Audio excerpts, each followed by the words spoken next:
Following all the fun at Sun City, the Donaldson Cross Country Championship made the trek to Vryburg, the principal town of the Dr. Ruth Mompati district, and the men instrumental behind bringing racing back to the area, Andre and Malcolm Koch.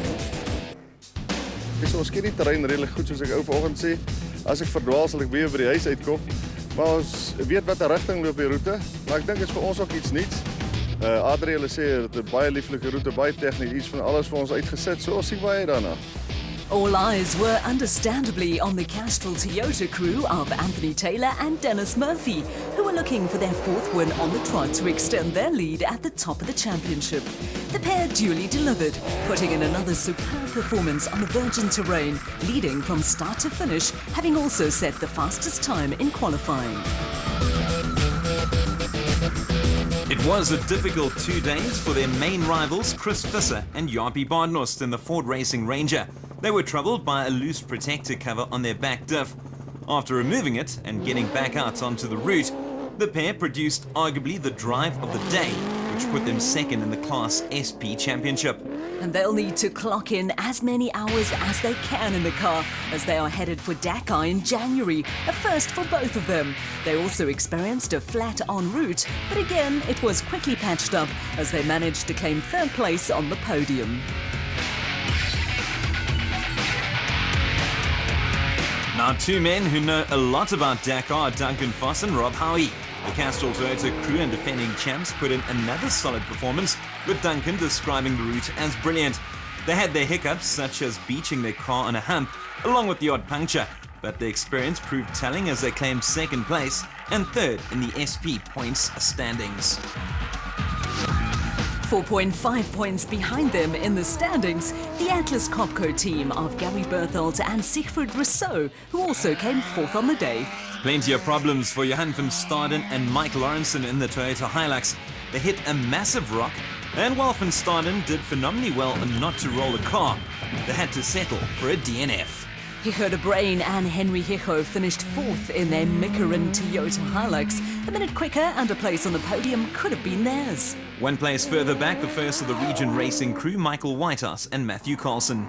Rounding out the top 8 in the SP class, Malcolm Koch and Johan Berger. It's been a very hard championship for Lance Woolridge and Ward Huxtable. They experienced a flat early in the first loop. While they got back on the road, 50 k's from the end, the input shaft broke, forcing an end to their race. Yanni Visser and Joks Leroux bent a prop shaft during the first loop, but it was nothing they couldn't fix as they went on to finish in ninth. Sharing 10th spot, Loder Brain and Rian Krailing in the Rivercon Racing Ford Ranger. Another pair that never got out of their car, Graham and Trevor Leith in their Transcore Ford Ranger, 11th overall after finishing the race in 8th place. Despite having a different navigator for every race, Archie Rutherford in the Imperial Automotive Nissan is 12th in the championship.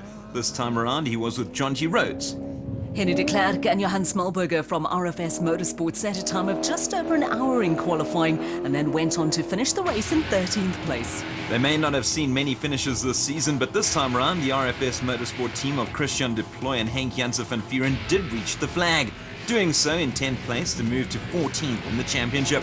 And almost 6 minutes behind them, Terence Marsh and Gerard Skitter from Regent Racing. They were followed by Leroux and Guelper from Ruacon Racing, but in the end another fantastic victory for Taylor and Murphy, while Visser and Badenhorst captured third. We had some bad luck in the morning. Yes, we made up quite a lot of places this morning, and then we had a bracket that came loose, and we stopped about 8 minutes to fix that, and then after that it was good. So Taylor and Murphy well clear of the pack. The Castrol Toyota pair 20 points ahead of Visser and Badenhorst, while the other Castrol Toyota pair of Foss and Howie are third, following their second successive second place finish. He revolutionised fielding and was arguably one of the most popular cricketers during his playing days.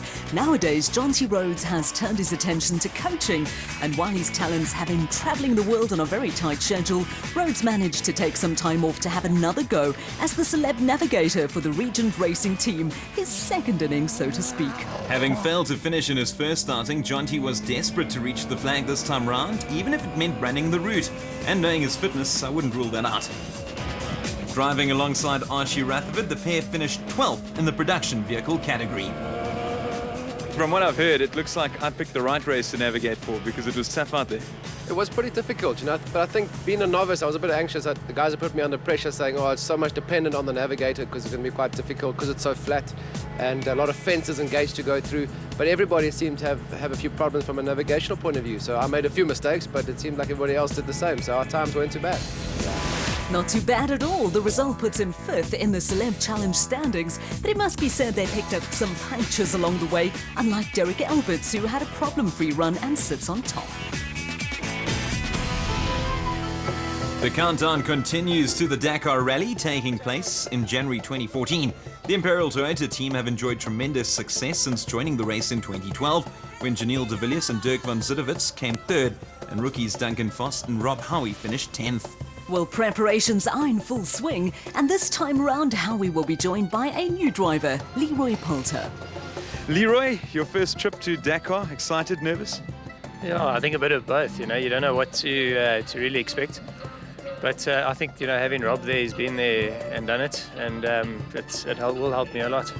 How's training and testing been going? Yeah, we spent some time obviously doing the Botswana race, and then we've been a week, just over a week in Namibia. And then obviously this event will give us some more time, and it seems pretty good at the moment. Poulter's no stranger to cross-country racing. He didn't compete in the Vryburg 400, but the team used the opportunity to take the Toyota Hilux on a test run over the 2 days, alongside co-driver Alvin Kutsia, who deputised for Howie.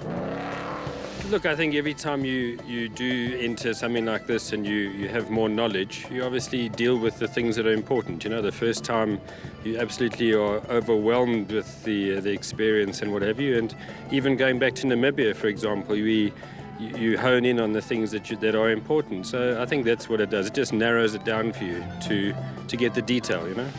The Ford Racing crew will be making their debut on the world stage through Chris Visser and Jaapie Badenhorst. We were glad to be part of the invitation initially, and then we're glad to accept that. And I think it's a lifelong dream that actually came true for both of us. I think we've all been standing next to the road since we were kids and watching and spectating, and now it all came together, and it's off to Dakar next year, 2014. Chris, we chatted to Neil a little earlier. A lot of testing been going on in Namibia.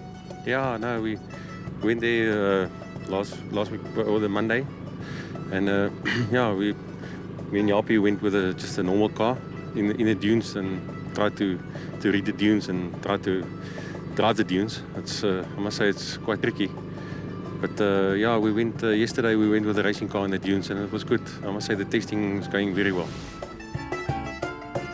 Although the 2014 Dakar Rally will be the first for Visser and Badenhorst, they are front-running competitors in the Donaldson Cross Country Championship and have been part of the winning formula that has seen the new Ranger take victory on its debut in March, followed up by podium finishes in every race since.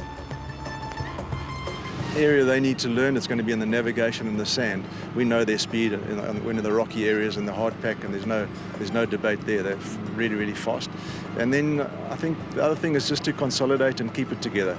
It's a long, long race. It's 15 days long. It's not a sprint like it is here. So to bring that car home every night in a good position and not a lot wrong with it, that's going to be the key to it.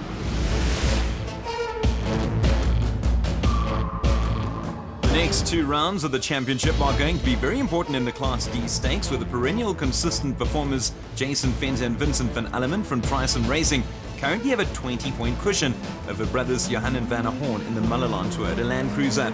The Horn brothers will go to the four-dealer 400 on the back of 2 successive wins, and an interesting tussle with high stakes is on the cards. Former champions Jack and Sarel Oosthuizen in their LMC Land Rover Defender are a further 2 points in arrears and were hit by a non-finish in Vryburg after contact with a gate post. Taking part in their first race of the season was Deirdre Hutting and Gary Austin, and the pair did exceptionally well, 3rd in class. When you talk Class E, you talk Dirk Pitter and Koos Claessens. The pair were unstoppable in their Ford Ranger. Dirk described the route as fantastic, and he proved it, the team being the only car in the class to reach the finish. So Fenton and Van Alleman lead the Class D standings on 66 points, while Pitter and Claessens are top of the log in Class E with 51.